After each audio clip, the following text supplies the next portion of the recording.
What's up, wall fans, common sensors, and of course, podcast consumers? Welcome to the video feed for episode 80 of Common Sense Sundays with Go Tell It to the Wall, hosted by me, your absolute favorite podcast host, the one and only Sean O'Rourke. Getting a late start today, a lot of madness going on in the studio, nothing bad, just everything's a little bit behind. And of course, I'm gonna just say it. We're gonna try to keep it a little lighter after the last two episodes, because there's a lot of ranting and a lot of f-bombs flying with the last episode in particular. So I'm trying to keep it a little lighter, give you a bit of a reprieve from all the madness that's going on in the world. But of course, we are still going to touch on a lot of important things. And as always, everything revolves around common sense. So, all that being said, let's get right into episode 80. One, two, three, go tell it to the wall. Tell it to the wall. Go tell it to the wall. Tell it to the wall. All right, wall fans, common sensors, podcast consumers. Welcome to another very exciting edition of Common Sense Sundays with Go Tell It to the Wall, hosted by me, your absolute favorite podcast host, the one and only Sean O'Rourke, and this is episode 80. That's right, 80 of these Common Sense Sundays that we've done over the past 2 years and change or so. Of course, with some of the old format episodes thrown in there and some holiday specials and all that kind of good stuff. But yeah, 80 episodes, still chugging along and still dealing with COVID here around the world, and specifically in the U.S., which is where I'm located. So good times. And before we get into all that goodness that is Common Sense Sundays, we always kick things off with our social plugs. You can keep up with us before episodes, after episodes, during episodes, whenever you so please, and you can do that in multiple locations. One of those would be facebook.com/GoTellItToTheWall. That's right, facebook.com/GoTellItToTheWall. Even if you just go on Facebook and search Go Tell It to the Wall, it's going to be the first thing that comes up. But we have that nice custom URL, so go ahead and use that nice custom URL.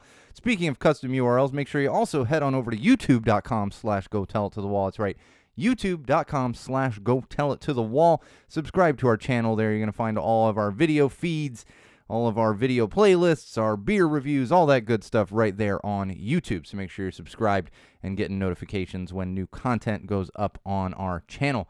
And of course, my own personal Instagram account, which is at SoCalSean, SoCalSean, at SoCalSean right there on the Instagram. Follow me on there if you're an Instagram user. We actually just had some new photos posted the other day on Instagram, specifically pertaining to Common Sense Sundays. So make sure you're following my Instagram over there at SoCalSean. And of course, we also have our website, SeanO'RourkeLive.com. That's right, SeanO'RourkeLive.com. Bookmark that one. Check back often. You're going to find links to those social platforms I just mentioned, as well as exclusive content you're not going to find anywhere else but the website. So make sure you're checking back at least periodically to see new stuff that's popping up on the website. And of course, if you have the means to do so or want to support us financially, please check out our Patreon campaign, which you can link directly from SeanO'RourkeLive.com. And if you don't want to get involved with Patreon, which it's silly not to. There's a lot of these sites out there, but this is one of the better ones, and you can support artists and such that you really enjoy. But if you don't want to do that, you can pick up some merch to support us here at Go Tell It to the Wall. And our merch website links directly from SeanO'RourkeLive.com. Get yourself some Common Sense merch, all that good stuff. So check that out. And actually, there's some new videos going up this week. We've been working on some video clips highlighting specific stuff from episodes. So there's going to be some new clips going up this week in addition to those photos that went up last week. So keep an eye out. We got a lot of stuff in the hopper that's going to be coming down. Some of them are clips from episodes, and some of them are actually standalone stuff that we've done that just hasn't been posted yet. So keep an eye out for that this week. Another thing to keep an eye out for, maybe this week, maybe not, we finally, I swear I've been teasing this for a while. I know. I mentioned we have a new logo, and I just hadn't been unveiling it. And then I stopped talking about it. Well, we're finally unveiling it, and we're doing so in the form of stickers. That's right. So if you're not on the video feed, apologies, but I'm holding the sticker right up to the camera right now. It's a beautiful new logo with Go Tell It to the Wall on there. No URL on this one, but it's actually a die-cut sticker as well. So we're testing these out. I don't have a ton of them just yet. Just picked up a few of them this past week so that we can see what the reception is on this new design and everything. And if you see me out in the world, there's a chance I will have some of these in my pocket. So ask for one of those new stickers. And for all you patrons out there, I will have some held aside for you without a doubt. So don't worry if you've been a patron, especially a longtime patron, gonna have some of those new die cut stickers for you. But check them out. I'm real happy with that design. I think it just kind of pops. It's gonna be, other than just our regular old logo, now we've got this to use. And shout out to my sis Laura for taking a logo that I had and then making it better with the Go Tell It to the Wall stuff on there. So keep an eye out for those stickers. I'm excited about them. You may notice if you look at certain pictures of the studio, it is a take on my Burning Man logo that was taken and morphed into a more useful Go Tell It to the Wall logo. So super excited about that one. All right, let's get into some digital trends. That's right, some digital trends. This one got me this week. I was actually shared, and I think other people had shared it, but Beto O'Rourke, who's currently running for governor down there in Texas, good old cousin Beto, shared these contradictory clips from Greg Abbott, who is the current governor of Texas. And as you know, I don't even live in Texas. I'm not a big fan of this Greg Abbott guy and the stuff that he spews and not caring about women's rights and not wanting to do anything as far as gun laws and all that good stuff. Like, hey, oh yeah, just buy a gun at a grocery store and carry it around all you want. You don't need a permit for that. Good old Greg Abbott. Well, it's amazing to look at this. And we know this about politicians. They're always contradictory. They're hypocrites. And we love pointing out the hypocrisy when it comes to public figures and especially politicians here at Go Tell It to the Wall. Love that. But this one's just a little too blatant for my liking. Greg Abbott had a press conference in Uvalde, regarding the school shooting that occurred there, and was going on and saying basically, we will make changes. We cannot let this happen again.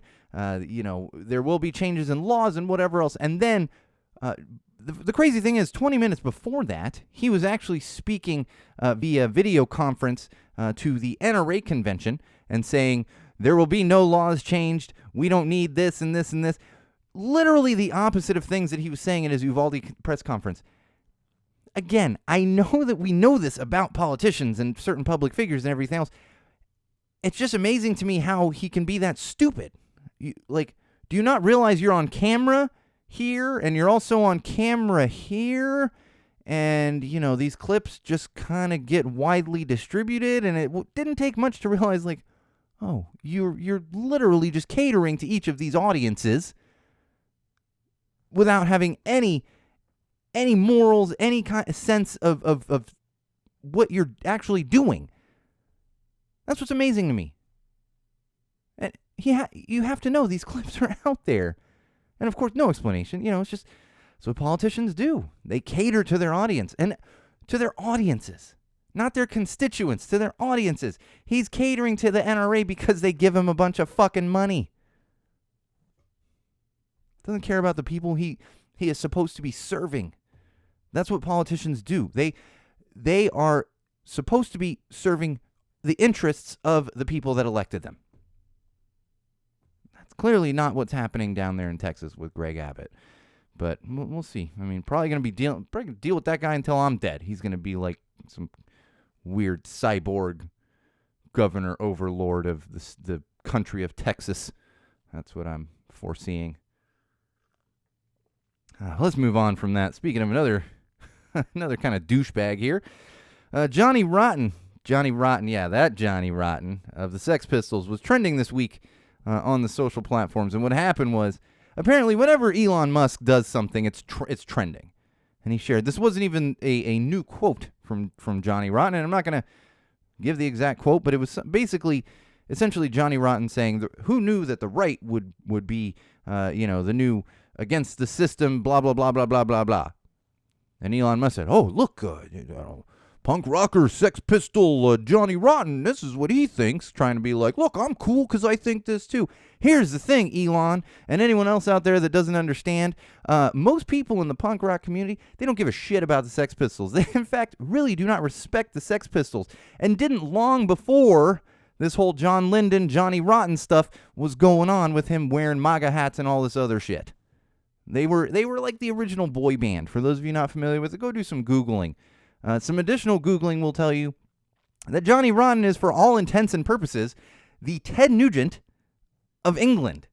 So we don't sit here and say, oh, well, Ted Nugent, he's, maybe at one time we all thought that. No, he's as conservative as they come and spews hateful stuff and doesn't care about equal rights, and that's Johnny Rotten right now. That's amazing to me that people, oh, look how Johnny Rotten thinks. Yeah, we knew that. I happen to be a part of a community that supposedly he came from. We've all been aware of this for a very, very, very long time. That's why most people in that community are not even watching that stupid FX show. They get FX or Hulu or whatever the hell channel it's on, the Pistol.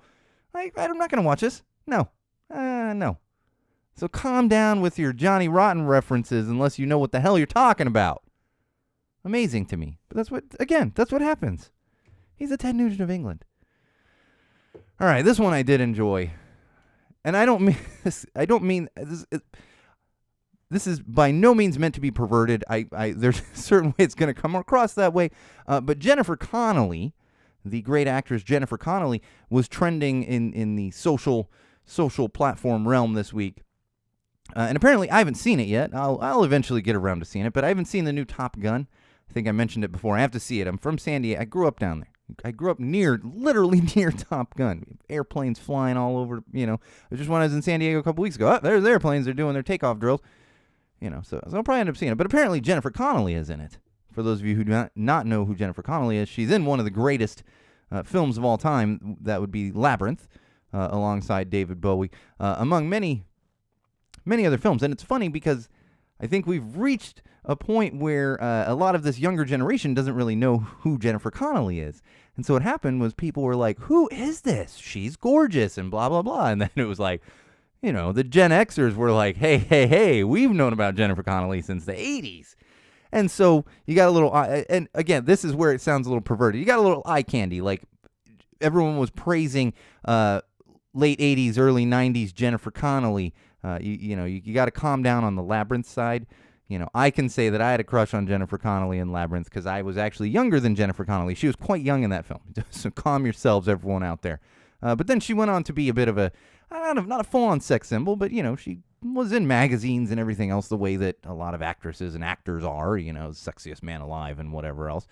So it was just funny to see that kind of resurgence of Jennifer Connelly because I've been my first crushes in the 80s were definitely Phoebe Cates and Jennifer Connelly. So it was nice to be, oh yeah, Jennifer Connelly was great in the 80s and 90s. And, she wasn't this huge blockbuster movie star, but now people are remembering how great she was because she's popping back up in Top Gun Maverick. Still looks great too. She looks fantastic. Always very attractive actress and very talented actress.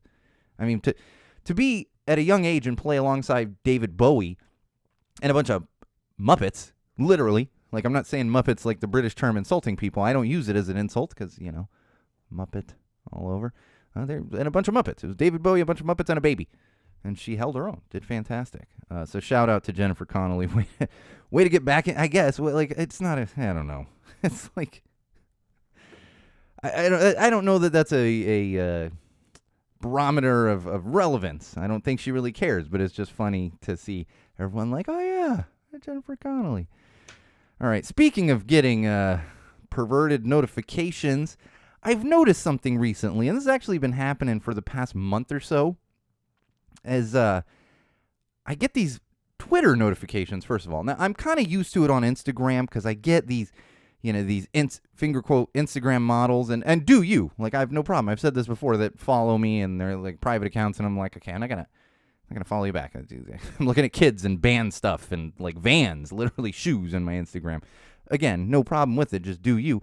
So I get those, but lately on Twitter, I've been getting a couple notifications a day from like these model Twitter accounts. And the funny thing is they're all, because I never click on them, but I see the preview, and the overarching theme of these notifications I'm getting for Twitter are like anime fan models or Pokemon. So it'll be an attractive woman, and you can see part of the picture. So I never click on them, but you can see part of the picture. You're like, okay, that's a woman in a bikini or some tight something, and it shows at the top in the notifications like, will you watch Pokemon with me or watch anime with me? It's like this whole. I'm getting a couple a day. So at first I was like, that's weird. And they just kept coming. I'm like, I'm not even clicking on anything. And honestly, I would admit it. Because not only am I getting these notifications on Twitter, we're getting them on the Go Tell It to the Wall Twitter account. Like, there's never anything on that account. We don't even use that damn account anymore. But for some reason, I'm getting these. And apparently, so I don't know. Maybe someone can tell me, is this a trend? Like, kind of these anime model, like, is it a niche? Is it a trend? And why the heck is Go Tell It to the Wall getting these at Tell the Wall Pod? Oh, no, that doesn't make sense because they're not following. It's just funny notifications. If I was getting that's the thing with Instagram, I'd be like, if it was like, do you know this person? It's like, no, they're just popping up because they're a model. I don't get it with Twitter, but that's what's been happening lately. So if you're interested in that kind of thing, Twitter is the place to find scantily clad females, probably males too.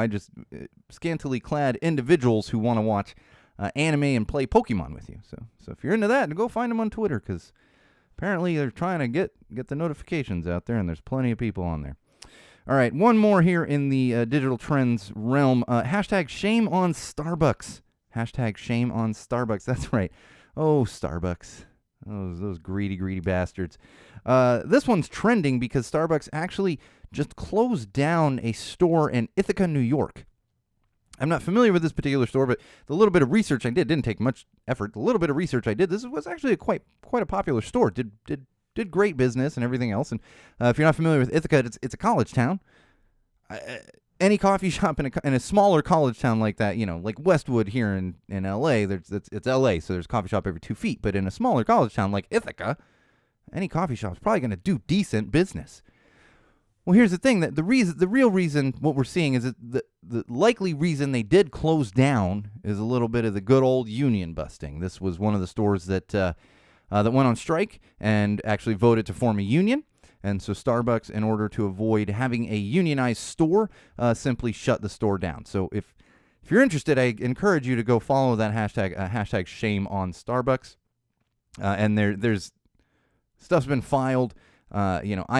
As much as I am in favor of labor unions, always have been, everyone here at Go Tell It to the Wall is, I'm not familiar with the ins and outs of it. But from what I understand, the union has filed some grievance with like a union thing or whatever, and they're hopefully going to have to, I don't know, you reopen the store, like what happens there, but this is clear.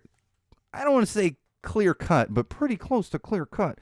Starbucks doing a little union busting here. So we'll keep an eye on that one. Hopefully Starbucks gets more than just a slap on the hand for their greediness. That's a funny thing. It's like, the store is making, and I'm throwing numbers out. The store is making $10 million a year, and now it's only going to make $9 million. And it's like,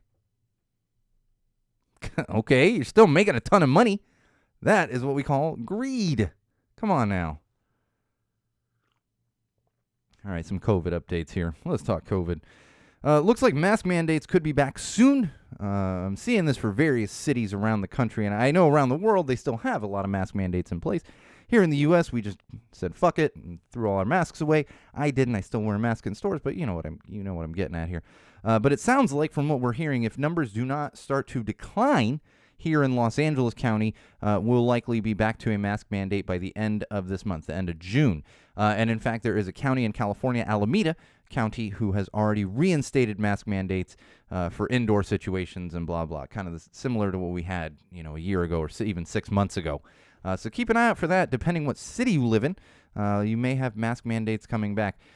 Hopefully you're still wearing a mask in the stores and everything, because every single day, brings me to my next point, every single day I am seeing more and more positive tests. I open up Facebook, at least 2 to 3. Like early in, yep, there's more people having COVID. I have a friend who his entire family has COVID. Now, he's older. His brother and his brother's family all have gotten COVID. His parents have gotten COVID. They don't live even in the same state.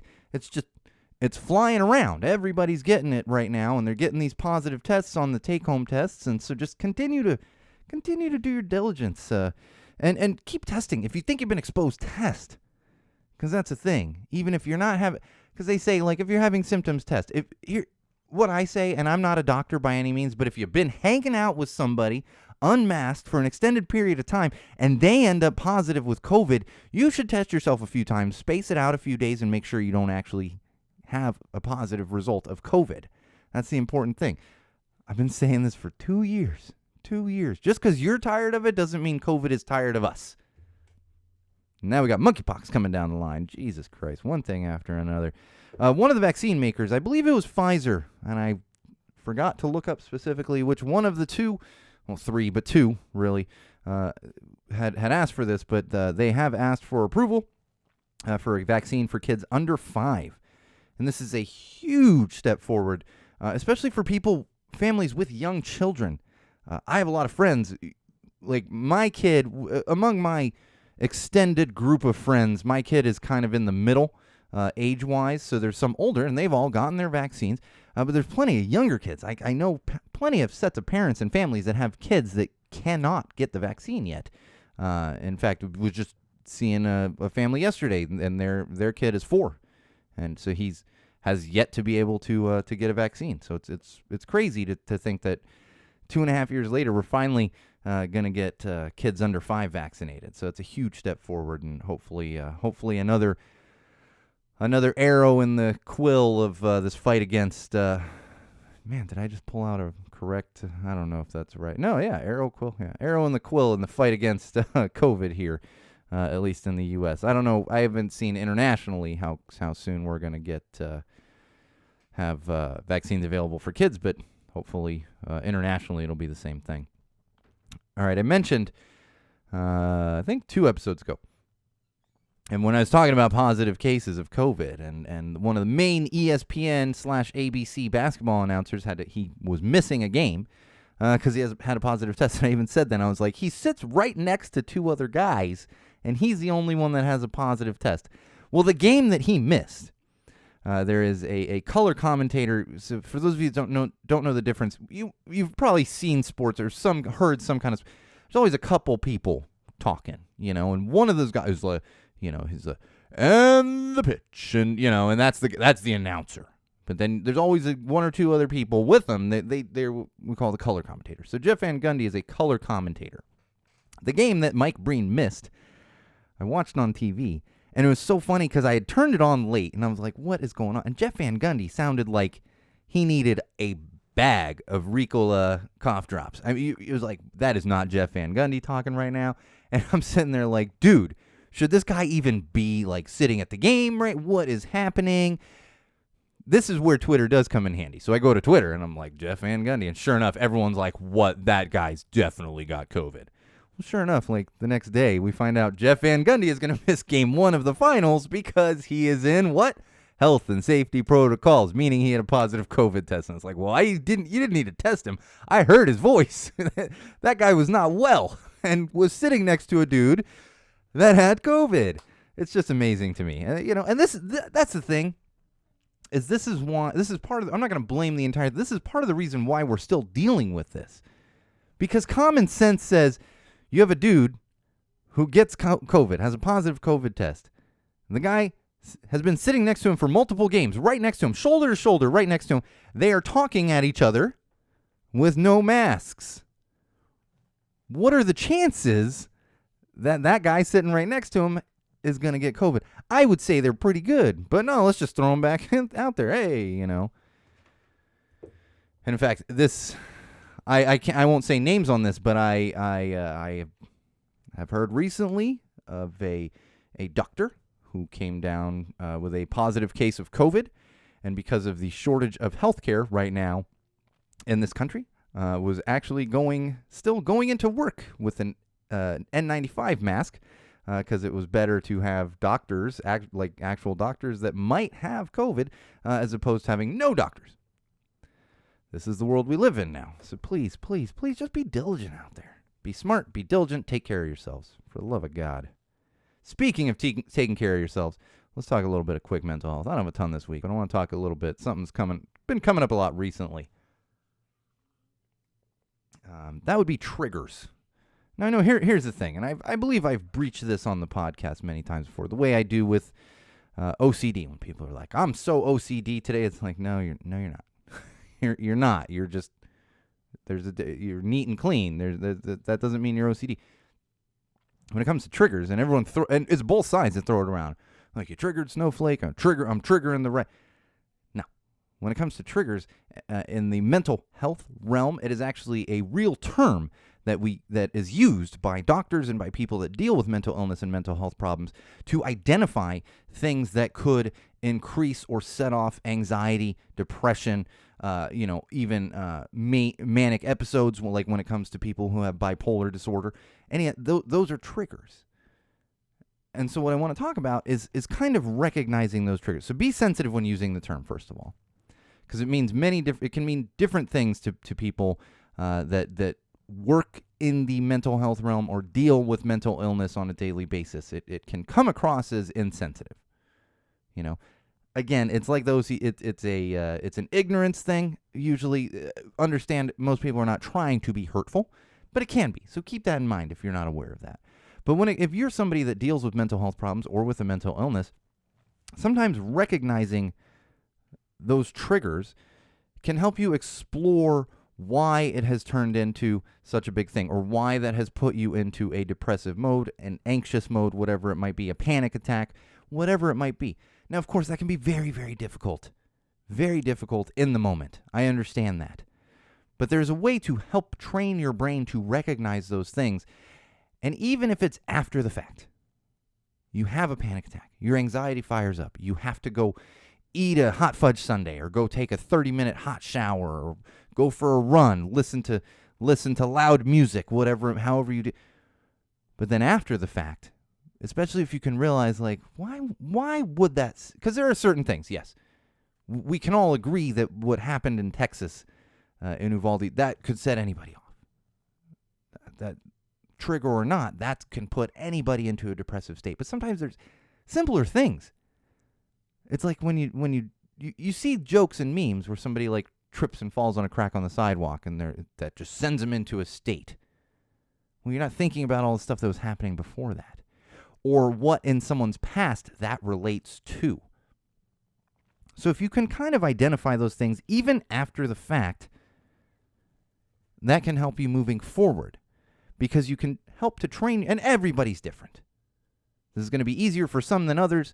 Some, it's going to take a long time to start to recognize those things. For me personally, it took a very long time, and I'm still not great at it, but I have trained myself to kind of look back and recognize those things to an extent, and then talk about them. Let's say you have a huge argument with somebody, and they're like, well, this doesn't seem like a big deal, but to you it is a really big deal, and afterward you realize, like, well, that's going back to something that happened to me when I was a teenager, or something in your past that was debilitating, but what was said wasn't. It just relates to that, if that makes sense. Took me a long time, but I have learned to at least recognize that a little bit. And I think once you can start to pinpoint certain triggers, it's not going to cure you. It's not going to make anything better. You're not going to stop having panic attacks, but it's going to make it easier when it comes to your relationship with other people, or getting out of those depressive states, because you can then have something to build on instead of just being all over the place and you're like, why do I feel like this? A lot of times it is a trigger that you maybe don't recognize in the moment. So keep that in mind, especially if you're someone that deals with mental health problems, has a mental illness, or if you're somebody that has friends, family, anything like that deal with mental illness. Know that sometimes it's not what's happened in that moment that makes a situation as extreme as it has become. A lot of times it's stuff like this. And that's really a big root part of mental illness, is recognizing those things and having a mutual understanding, especially if you're in a relationship or anything like that, having a mutual understanding of those kinds of things and talking them out. Yep. All right. That one really should have gone in Mental Health Awareness Month, but we're, 5 days late? All right, let's talk some positive news. I don't have anything groundbreaking today. Sometimes I look around and I'm like, show me a child saving a kitten from a burning building, positive news. This one I went easy on. And to me, this is very positive news. To many of you out there, you might not care, but I'm going to talk about it. Why? Because it's my podcast and I get to yell at a wall once a week. And the positive news this week is some news out of the writing team from Deadpool 3. That's right, the movie Deadpool 3. If you've been listening to this podcast for a long time, you know that I am a big fan of Deadpool. I've got Deadpool sitting here right below the monitor. If you see the video feed, you can see him sitting there. Absolute favorite of the Marvel movies by far. I don't have the patience for all the other Marvel Cinematic Universe movies. I just keep it simple, stuff like Deadpool, and of course my incredibly large man crush that is Ryan Reynolds. So we got some news from that writing team. They did an interview recently with one of the websites like Gizmodo or one of those that does a lot of interview stuff revolving around entertainment and movies and such. And when the writers did the interview, they said that Disney has been great letting them keep kind of the spirit of Deadpool, the movies. Because if you've seen Deadpool 1 and 2, these are R-rated Marvel movies. These are not family movies. There is some violence. There's some dirty jokes. And there's lots of other things in them. Sex scenes and all kinds of good stuff. Not pornographic, but these aren't PG or even PG-13 Marvel movies. And so there's a huge worry about that. And I believe we talked about it like a while back. There was worry. Once Disney acquired Fox, because yes, Deadpool is a Marvel property, Fox had the rights to it. They put out Deadpool 1 and 2. There was worry that when Disney acquired all of Fox, that they would then move the next Deadpool movie in that more Marvel Cinematic Universe direction. And they said at the time they wouldn't, but you can never trust Disney. You can never trust Disney. But this right here is some great news because the writers have said that Disney is, for the most part, letting them keep the spirit of Deadpool in the Deadpool movies. So far, I guess there's been one joke that's been removed. Honestly, I'm shocked that it's only one, because as much as there's always this, Disney keep. No, they own Miramax and such, so stuff happens here. So I'm surprised it was only one joke, but so far only like one joke's been pulled out, and it seems that Disney, for once, is keeping to their word, and I'm hoping that will continue forward up until the time that Deadpool releases in theaters, and hopefully the box office does incredibly well once again, and they'll continue making the movies like this, because don't touch my Deadpool movies, man. I like the raunchy violence and all this other stuff. Deadpool is known as the Merc with the mouth. If he's not being a smartass, it's just not working. It doesn't work that way. He's gotta be mouthy. It's the only way it works. All right, let's talk about some parenting here.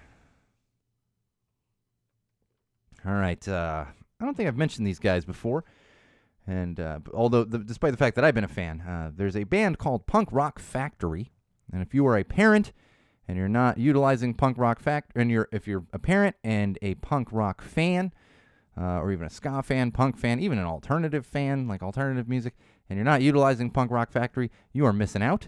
For those of you not familiar, this is a band that actually does covers of kids' songs, mostly Disney. There's a ton of Disney songs, and one of the more recent videos they did is Shiny from Moana, which you're probably all familiar with that if you have kids.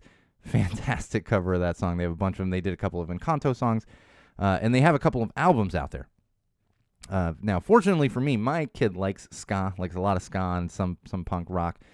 So I don't necessarily always have to do this, but I bust it out. I've got one or two of their albums up in my library, and you bust those out, and it's perfect. And you know that you're not getting a bunch of curse words, but you're still getting that punk rock sound if you're somebody that's into that. So if you're a parent, make sure you're checking out Punk Rock Factory. Even if you're not a parent and you just like punk rock, punk, ska, check out Punk Rock Factory because they got some awesome couple albums, bunch of videos. They're a lot of fun, and it's just high energy, good stuff. All right, my kid's got her first dance recital next weekend, which actually brings me to my next no show next Sunday, most likely. If I can squeeze one in on Saturday, maybe we'll have a show next week, but no show on Sunday because we've got a show. I've got a show in the evening, and I've got a show in the afternoon because my kid's got her very first dance recital ever. She takes these dance classes locally here, not far from where we live. And they're doing their first dance recital, which is awesome. She's super excited. She got her little costume and everything. Super excited. She loves dance. And I feel like it's almost a little bit of a rite of passage. And we've kind of missed out, my wife and I, because even with school, parents haven't really been allowed on campus. So there's not even a lot of school stuff that we're able to go see. But it really feels like a rite of passage, taking my kid to her first dance recital. And I have a feeling I'm going to be doing this for at least a few years because she thoroughly enjoys the dance. I will say one thing: the cost of dance classes and dance recitals seemed astronomical to me. But after talking to some other parents, it's like, Oh, no, you do have to pay a lot of money for your children to do this. That's just how it is, I guess, but well worth it because she loves it. So, no show next Sunday. Gonna be enjoying my daughter's dance recital. I'm really looking forward to it. It's like I'm taking her to dance class once a week. I can't even really watch because they have it inside and they're masked and stuff, and I sit outside listening to them. So it'll be nice to have the payoff of doing these dance classes once a week, which she loves it, so it's worth taking her. But like I'm at a point where I'm like, yo, can I see some of this dancing? Like, what are you guys doing in there? And you just, I don't even know. Are you even dancing? Which I know they are because you can hear them from outside and they're tap dancing and stuff. And so they are dancing, but I would like to actually see it.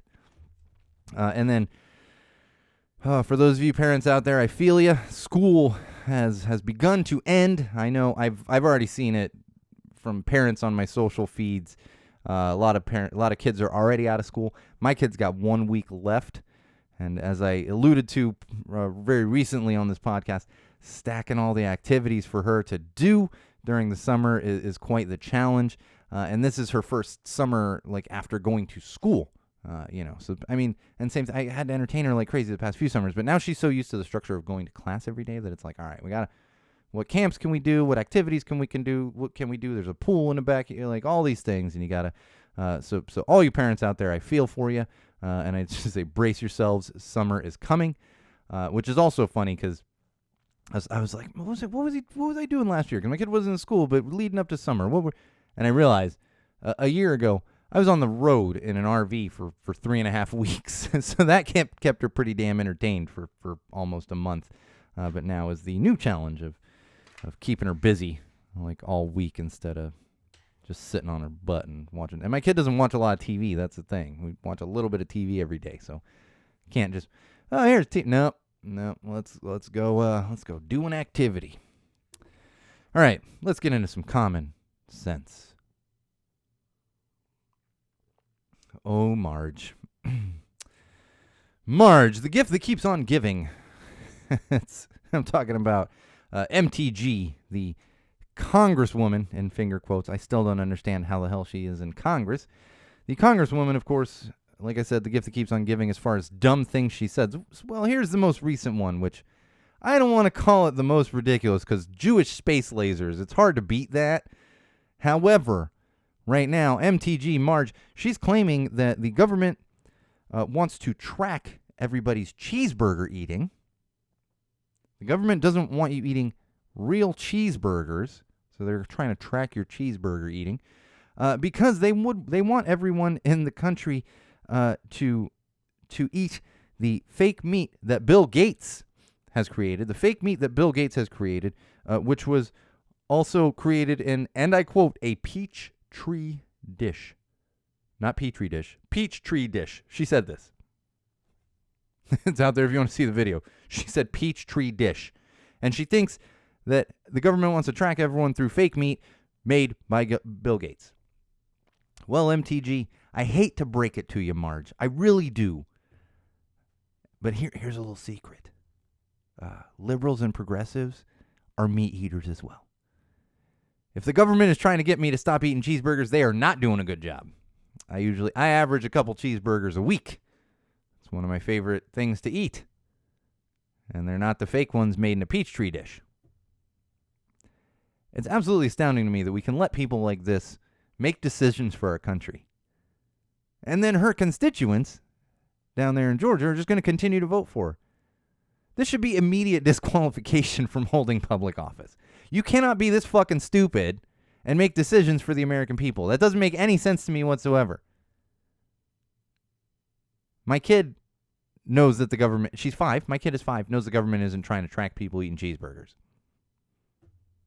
And it would take me explaining to her once what a petri dish is, and she would never, moving forward, never again call it a peach tree dish. Government official. That's really absolutely astounding to me, how dumb people can be. I'm going to say it right now. If you're someone that votes for Marge and supports her, you're dumber than she is. Honestly. Oh, speaking of dumb people, Kyle Rittenhouse. Here's another. This one could have gone in digital trends because Kyle Rittenhouse was recently trending on the digital platforms. The reason I wanted to put this into common sense is the reason he's trending is because gun advocates, people that like to have very large guns and shoot and kill people and insist they need to own murder machines that were simply designed to kill and hurt people, they have come out with a new defense of the AR-15. Are you ready for this, wall fans? It's groundbreaking defense of the AR-15 and why the AR-15 should not be illegal. Groundbreaking, I tell you. And you know why? This is what they're all insisting on. Kyle Rittenhouse's life was saved by an AR-15. These are real fucking tweets. This is happening right now. Go on Twitter. Look up Kyle Rittenhouse. These people are tweeting this out. And they think they're so smart. An AR-15 saved Kyle Rittenhouse's life. You know what could have saved Kyle Rittenhouse's life? If he kept his ass at home and didn't go out looking for trouble. Nobody's coming into his house. So if anything, your argument's completely ridiculous. And secondly, the whole argument is, oh, I got to protect my home with this AR-15. And well, he didn't protect his fucking home. He went out into a different state, out in public, looking for trouble. Your argument doesn't work here, gun nuts. It just doesn't. You're just touting another gun nut that went across state lines and killed people because he thought he needed to kill people. Utterly astounding. And if everyone falls for his bullshit where he's fake crocodile tears on the stand, but then goes on podcasts and he's like, yeah, I shot those motherfuckers. I don't think he actually said those words. Don't quote me on that. But essentially, that's what he's doing. What? I weep for the intelligence of this country, and you fucking gun nuts. Just go stay in Texas or something. Keep your ass out of the other states. Rittenhouse wasn't even Texas. I'm only referring to that because that's the state where you just do whatever you want with guns. You have to wait. Here's with Texas. You register to vote. You have to wait 30 days until you can vote. Register to vote 30 days until you can vote. You want to buy a gun? You walk into a store, buy a gun, and you can carry it on your hip right away.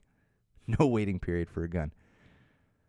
Some people in Texas are more afraid of the right to vote than they are of guns that kill people. Look it up. It's 100% true. All right, this one I love. ESPN. So after game 1 of the NBA Finals, that's basketball for those of you that are not aware of sports. Game 1, the Celtics had a big comeback against the Golden State Warriors in the last quarter of the game. And a particular player on the Celtics, Al Horford, who's a bit of a veteran. He's 34. He's, so you'd call that a veteran. That's on the older side for a basketball player. He had a great fourth quarter. Did extremely well in the game. And there was a shot of him from the bench blowing a kiss and like a little wink. And so ESPN, what they did was they tweeted out the clip and they said, here's Al Horford blowing a kiss because the game took place in San Francisco, which is where the Golden State Warriors play, to all the Golden State fans in the stands. And it's like, okay, that doesn't sound like, for those of you not aware, Al Horford's kind of quiet guy. He's not one of these loud guys like Draymond Green on the Warriors. Nothing against Draymond Green, but loud and quiet. Well, pretty soon after ESPN tweets this, Al Horford's sister replies to the tweet and says, no, he wasn't blowing a kiss to the crowd. His wife was behind the bench, and he was blowing a kiss to his wife. So, not being a smug asshole like ESPN was portraying him to be. And this is kind of funny. I'll admit, this is funny, and especially when your sister comes to your defense and is like, dude, his wife is back there blowing a kiss to his wife. Like, pretty normal. I have normal behavior, not trying to rile up a crowd or anything. But the other part of this that does get me is this is an example of why legitimate news reporting is still important. We've talked about like Adam Schefter and breaking stuff that's not true, like Brady's retirement or whatever. And people are so quick to tweet things out like that. And we have a worldwide sports news organization doing this. When in reality, a sports reporter would take time after the game. They would have seen the clip or seen him do that, take time after the game and said, hey, Al, what was the blowing a kiss thing there? And Al would have said, oh, my wife's behind the bench. Boom, done. But we're so quick to want that instant gratification that ESPN tweets it out right away. And it's completely incorrect. Common sense says do a little bit of research. Worldwide leader in sports? You're wrong. How are you going to be the worldwide leader in sports and tweet out something like that when it's completely incorrect? Give it 5 minutes. 5 minutes and see. What was that? Oh, okay. Oh, no, it's this. It's pretty simple. Especially when you're ESPN. I say dumb things, but I'm here yelling at a wall, and I recognize that I yell at a wall. I don't call myself the worldwide leader in podcasts. That is their motto, worldwide leader in sports, ESPN. I don't know if they still use it. It was for a long time. All right, this one had me cracking up. Mariah Carey is facing a $20 million lawsuit. A man named, hang on, what the hell is this? Guy named Andy Stone. He's seeking the $20 million in damages. He's suing Mariah Carey over her Christmas song, All I Want for Christmas Is You. This song, the Mariah Carey song, has actually been around since 1994. This Andy Stone guy who plays in some country band and goes by a different moniker for that band. I didn't care enough to even write down what the moniker was. Claims that he had written a similar song 5 years prior and that Mariah Carey stole the song to make All I Want for Christmas Is You. Honestly, I didn't go through the time to listen to his song that he is claiming was the help to make All I Want for Christmas Is You. The only thing I could think of is I am super jealous of this guy because I don't know how he went almost 30 years or 20 years. 20 years? 30 years. Almost 30 years without hearing All I Want for Christmas Is You. How do you even do that? I don't even understand how you do that. Because we all try to avoid it every December, and we usually everyone makes it like 2 days into December before you hear it somewhere. On a radio, on a bumper for a radio show, in a retail store, whatever it is. Again, I've talked about this before in Christmas episodes. Nothing against the song, but when you've worked retail and or have been a DJ for any kind of extended period of time, both of which I have done, the song just hits you wrong part of the brain and makes you a little insane. So this guy managed to go almost 30 years without hearing it before he realized, like, oh, hey, that sounds like my song. I don't think he's going to have a leg to stand on here. It just doesn't seem like he's going to have a good argument on this one. Just my guess. I am no lawyer. Seems like he should have realized this back in the 90s. But we'll see what happens there. I'm not going to follow it because I don't care enough, but I just laughed because I was like, what? Just now realizing, sir? Okay. You must not be a very good musician. That's because you're not hearing any kind of music because that song's everywhere every December. Literally like top Billboard charts every December. That's what happens. It's amazing. All right. The Queen's Platinum Jubilee. That's right. The Queen of England, Queen Elizabeth over there. It's so funny because, and I don't know a lot about this, and I'm sure some of my UK friends are going to, make me a little better informed when it comes to certain stuff. I don't know a lot. It's a celebration of the Queen and her 70th year of sitting on the throne or wearing the crown, whatever the hell they say over there in England. They did all these big parties and spent a bunch of money and all this other stuff. What I find interesting is what I'm seeing. I have a lot of friends in the UK and England and around the UK. From what I'm seeing, and even people from the UK that now live in the US, the overwhelming opinion from all of them is that this is a gigantic waste of money. There's a lot of people in England that are in need of food, various other things, and so this is just coming across as a ridiculous show of wealth that is completely unnecessary. So that's been flooding all the social platforms and stuff, and they're like, oh, look at, and the Queen wasn't even at most of the stuff. That's the other thing. It's like, this is where's the Queen? Okay. She can't get out of bed. Okay.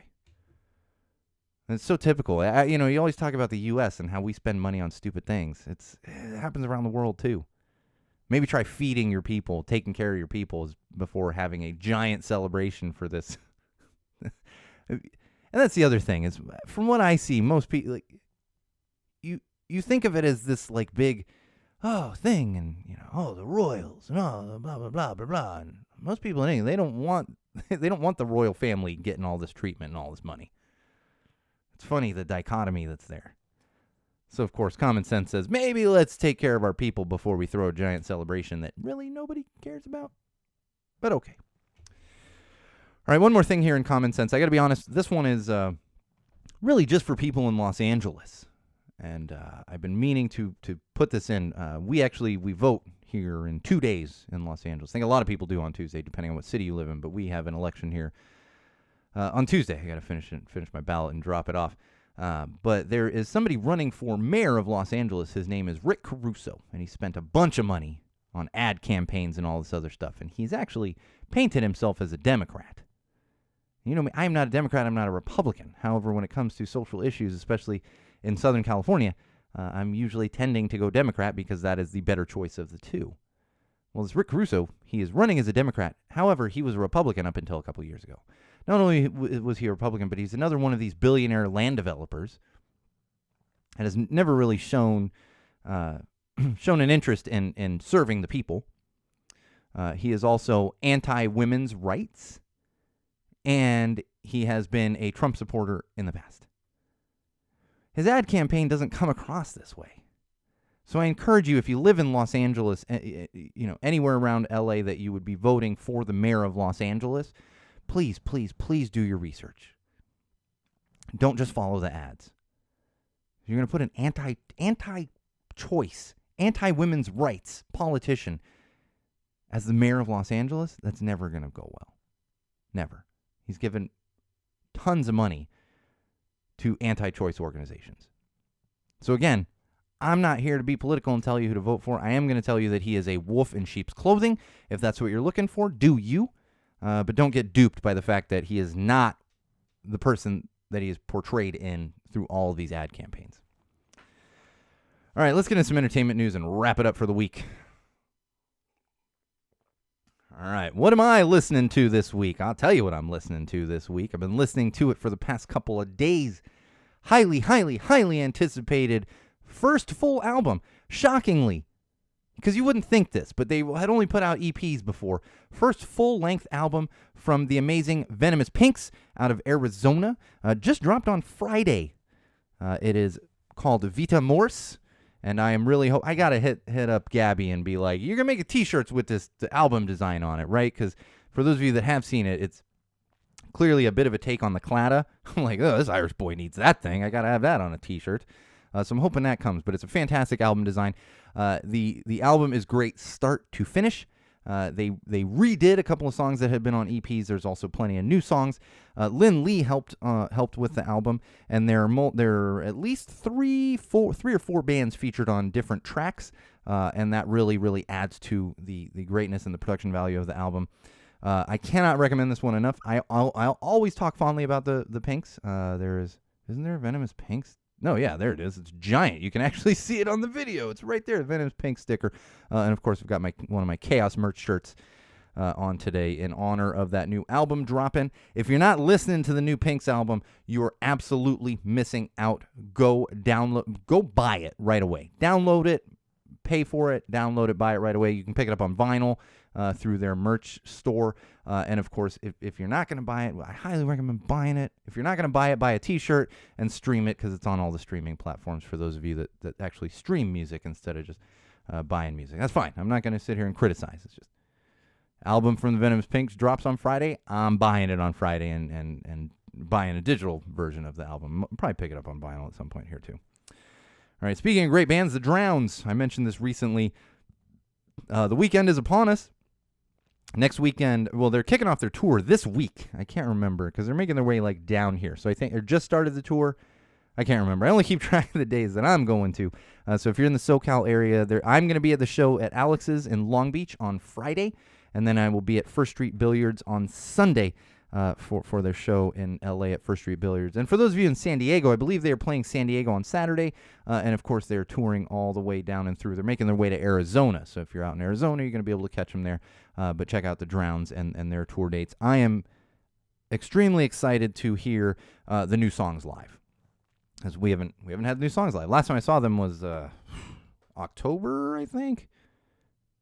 I feel like maybe they did play one new song that night. But now we're going to get the whole a bunch of new songs off the Lunatics EP, which I'm really looking forward to. And if you want one of those new, I'll have some of these in my pocket when I'm out at the Drown shows next weekend. So hit me up if you want one of those stickers, and I'll put one in your hand for free. You don't even have to pay for it. It's amazing.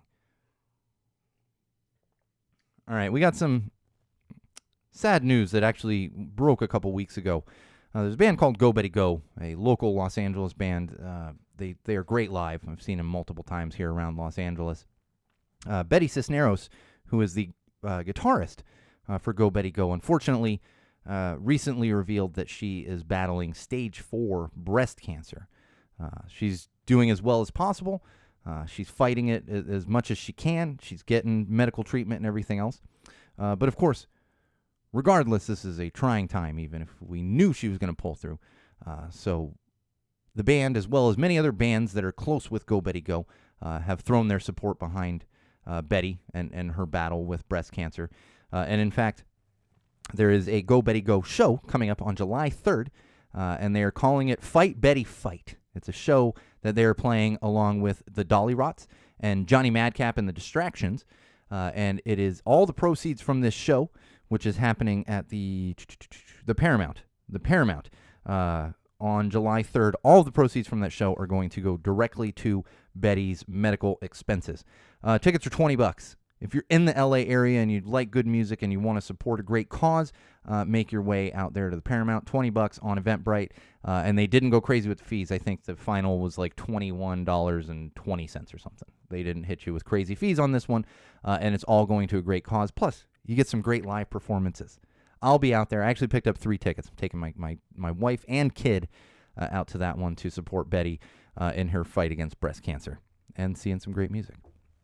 All right, last thing before we wrap it up this week. New Basis Against Racist design dropped on June 1st. That's right, the June design for Basis Against Racist is actually Adam Devonshire of the Idols. The Idols. I always say the Idols. It's just Idols. IDLES, Idols. Legendary band. They have a huge fan base. I think this was a very big get for everyone over at Basis Against Racist. Really happy to see.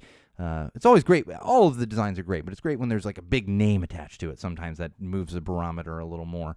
So again, Adam Devonshire of the Idols. You have until the end of June to pre-order your new Basis Against Racist shirt. For those of you in Europe, you can order that through Team Mom merch. For those of you in the U.S. and Canada, I think it covers Canada too. I should double check that with Gabby or Paul. If you're in the North America, let's say, you're going to order that through Chaos Merch. It's all pre-order. They ship out at after the month ends. So, of course, you have a little while until it actually arrives, but get your pre-order in. Proceeds from the U.S. orders go to Black Lives Matter. Apologies, Team Mom Merch. I can't remember. Theirs goes to a different organization. And, of course, this is the brainchild of Lynn Lee of Bad Cop, and all the designs are put together by Paul Smith of Zombie Teeth Clothing. I would say the uber-talented Paul Smith of Zombie Teeth Clothing, but I don't want to give him too big of a head. I'm just kidding. Paul knows I love all of his awesome designs. And it's great when you know very talented people that are also exceptional people, like all of them, but especially Paul. I consider Paul a very, very close friend. So make sure you're picking up your Basis Against Racists shirt. June design. Paul Devonshire. Paul on the brain. Adam Devonshire of Idols. So check that one out. All right, that's going to do it for episode 80. Make sure in the meantime, most likely no show next week. We'll have a little week break there. I got a recital. I got a drown show on Sunday. All kinds of madness going on. It's all good. The start of summer. It's just how it is right now. So most likely no show next week. I'll keep everyone updated on that. And in the meantime, make sure you're following us on Facebook.com/GoTellItToTheWall. Again, Facebook.com/GoTellItToTheWall. Also, our YouTube channel, YouTube.com/GoTellItToTheWall. Make sure you subscribe and check out all of our great videos over there. And my own personal Instagram account, which is @SoCalSean, SoCalSean. And don't forget, make sure you bookmark SeanO'RourkeLive.com. That is our official website for everything Go Tell It to the Wall, Common Sense Sundays, Go Tell It to the Brewery, and of course, me, Sean O'Rourke. And if you have the means to do so, please become a patron through our website. There you'll find a link to the Patreon campaign. And if you don't want to do that, but you want to support us, pick up some Common Sense merch through our merch store right there, link through the website. And we'll probably try to get this new design up on some T-shirts and stuff on the merch website. So be patient. If you want to wait for this design, we'll probably get those up very, very soon, and you'll be able to order through the merch website with the new logo design here. All right. That is going to do it for episode 80 of Common Sense Sundays with Go Tell It to the Wall, hosted by me, your absolute favorite podcast host, the one and only Sean O'Rourke. We won't be back next week, but we will be back the week after. Same wall place, same wall time. And in the meantime, wall fans, Common Sensors, podcast consumers, remember, no matter what you do, no matter who you're with, no matter where you go, and especially no matter why you are doing it, always use common sense.